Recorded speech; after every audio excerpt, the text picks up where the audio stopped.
There are two key aspects we need to focus on this week, the first of which is supply-demand. So we've seen quite a few changes from last week. Starting off with gas, we've seen an unplanned outage at Rough Storage. Basically that's in injections into Rough Cease.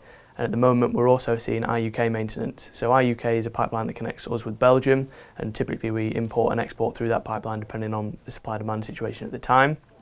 Because that pipeline's off and we can't currently inject into Rough, we're basically seeing a lot of gas that's static in the system that can't go anywhere, and it's not required. So that's basically suppressing gas prices. Looking at power, we've seen nuclear maintenance end, so we've seen around a gigawatt of capacity come back from maintenance. There is still 500 megawatts due to come back, and that's expected later in the month. However, the power system generally is much more comfortable as a result of these nuclear returns. On top of that, we're also seeing stronger renewable generation assumptions in terms of wind speeds are forecast to be a bit stronger this week. The other side of the coin is the UK referendum.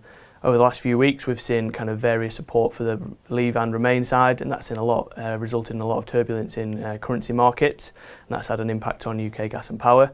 Going forward, the only thing we can be sure of is the uncertainty. There's no clear winner at the moment, so until we get a result from the referendum, the price is potentially going to be volatile as a result of the uncertainty.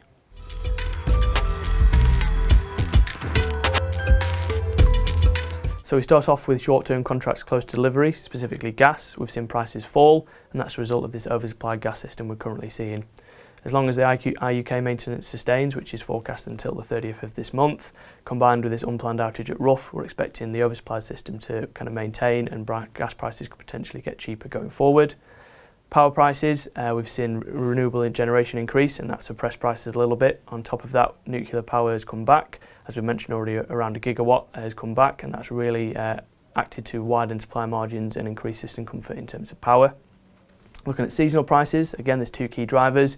The referendum, which is adding uncertainty to markets across the board, and that's going to expect to continue to kind of Thursday when the vote comes in. Also, oil price has progressively increased from January, and that's linked with a weaker US dollar as well as falling stockpiles in the US.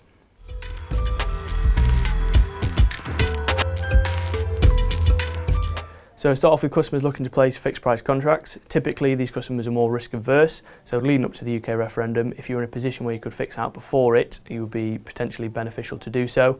We're potentially going to see a lot of volatility regardless of what the outcome of the vote is, so looking to place early could potentially mitigate some of that risk.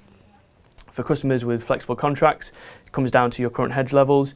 If you've already got quite a high hedge, there'll be not really that much benefit in placing more before the referendum.